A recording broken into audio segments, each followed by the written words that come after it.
Buenas, mi nombre es Omar David Quintero Maestre, estudiante de la Universidad Popular del Cesar, primer semestre de la Facultad de Sociología. A continuación, yo les hablaré sobre la masacre de Bojayá. Les contaré un pequeño relato de lo sucedido en dicha masacre. Ahí, en plena cabecera municipal, hacia las 6 de la tarde y con una incertidumbre más grande que la tragedia que iba a sacudir al pueblo. Una gran proporción de los habitantes del municipio de Bojayá, Chocó, apelaron como su última esperanza ante la amenaza a esconderse en un espacio sagrado en el que momento no serían testigos de una tradicional misa, la iglesia. Cuando las botas pantaneras no coincidieron con las de cueros, los habitantes sabían que algo muy malo iba a suceder y creyeron que fuera lo que fuera, la casa de Dios la iban a respetar. Así que ya adentro más de un centenar de personas nunca se imaginaron que un cilindro iba a explotar y que como consecuencia el terror al pueblo iba a llegar. El resultado fueron de 79 personas muertas y 115 heridos, un relato colectivo que contar. A raíz del ataque, el 2 de mayo del 2002, del Frente Mario Vélez de la FARC, con cilindro bomba a los paramilitares que estaban ocupando la cabecera de Bellavista de Boyajá, se repetiría el usual adagio del conflicto en Colombia. La población en la mitad, no importó el lugar simbólico de un espacio como la iglesia. La preocupación del grupo guerrillero era recuperar el control territorial por medio del violento ataque a los paramilitares, que al parecer tampoco les importó usar a los habitantes como escudo humano para preservar sus filas. Según cuentan los sobrevivientes, horas del ataque, algunos pobladores le habían pedido encarecidamente a los paramilitares que se retiraran de la cabecera, recibiendo rotundas negativas que calacarían en una crónica de una masacre anunciada. Pues al fin y al cabo, Boyajá fue el detonante donde se supo que nos estaban matando en el medio atro. Bueno, acá también se vieron afectadas las comunidades indígenas, además de las afrocolombianas, que siempre han estado bajo presiones de estos enfrentamientos.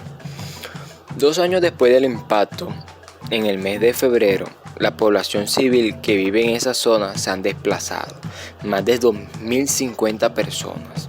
El último desplazamiento fue de 250 personas que se trasladaron desde el pueblo Pogue que llegaron a Bellavista. Este pueblo es muy pequeño, donde actualmente todos están hacinados. La infraestructura del pueblo, que antes contaba con un poco más de 1.000 personas, no es apta para atender a tal cantidad de gente, por lo que la situación de los desplazados ha sido muy precaria. La población de Bellavista se ha doblado y el problema ahora es sobre todo humanitario.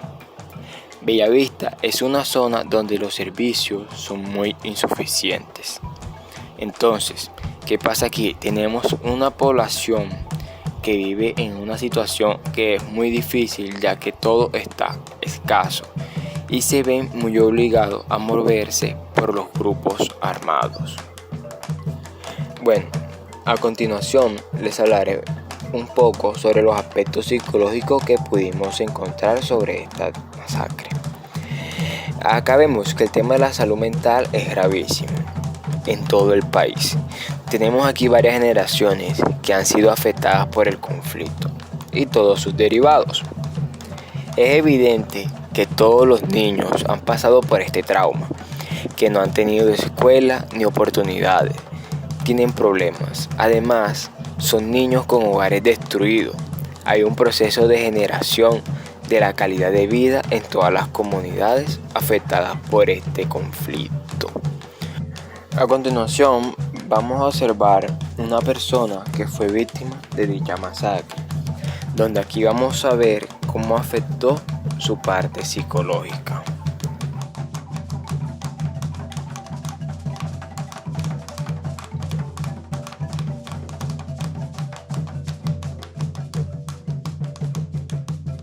Recuerdo de lo que pasó, pero Con la foto me meto como en el papel, de cómo se ve, me meto en el papel de cómo yo estaba, cómo me dejaron, cómo era antes y cómo me dejaron pues en ese momento.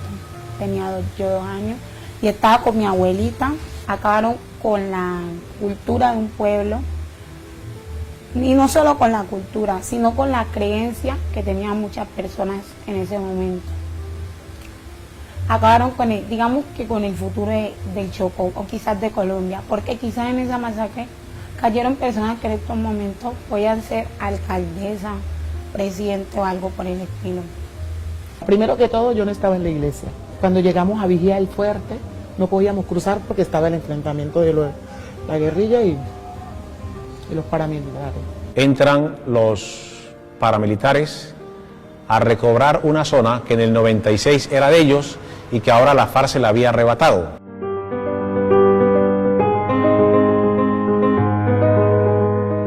Los paramilitares lanzan un mortero hacia el lado de la FARC le responde con una pipeta y cae precisamente donde estaba, en el altar, donde estaban los niños, donde estaban las mujeres en embarazo, donde estaban los ancianos. Acabaron con mis hijos, mis 3 hijos mayores, mi mamá, cantidad de familia. Mi hermana tenía un solo hijo y le cayó ahí. Estuve viendo psicólogo.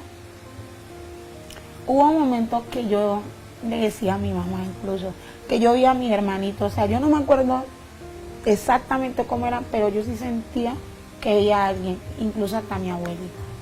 Puedo decir que fue algo que me marcó psicológicamente, físicamente, porque fue algo que acabó con mi autoestima. De todas maneras, le doy gracias a Dios que me dejó como estoy. Pero hay momentos que ya he superado bastante eso, pero hay momentos que me siento extraña. Entonces, ¿sería que yo los perdonaría? No. Nunca. Pero yo no los perdonaría porque yo digo, si no respetan ni la casa de Dios, digámoslo así, no creo que sean personas que tengan sentimiento, corazón. Puedo decir que fue algo que me marcó psicológicamente, físicamente, porque fue algo que acabó con mi autoestima. De todas maneras, le doy gracias a Dios que me dejó como estoy. Y yo espero que, así como la FARC pidió perdón, otros actores, el ejército, los paramilitares, el Estado colombiano también pida perdón por acción o por omisión. En el desarrollo del conflicto armado, hay personas expuestas a diversas formas de violencia que se identifican como víctimas directas o indirectas de distintos hechos victimizantes. Es conocido que las consecuencias en la salud mental de las personas víctimas tienen un impacto de largo alcance en varios ámbitos de la vida y de la comunidad. El conflicto armado genera afectaciones físicas, emocionales y afectivas en las personas involucradas. Altera la salud mental, tanto individual como colectiva, no solo de forma inmediata, sino también a largo plazo. Experimentar en un evento traumático genera implicaciones emocionales que afectan el estado de ánimo del individuo y el interés por todas o casi todas las actividades que realiza, con lo cual se genera una significativa preocupación de ansiedad con el paso de los días.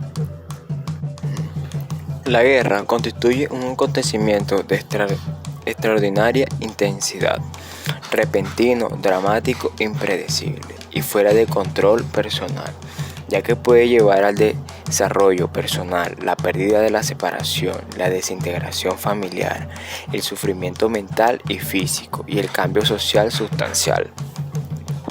Las personas que han vivido sometidas a los rigores de la guerra sufren trastornos emocionales que reflejan la dificultad del ser humano para adaptarse a la violencia. Las víctimas de la violencia tienen un mayor riesgo de desarrollar graves problemas de salud mental.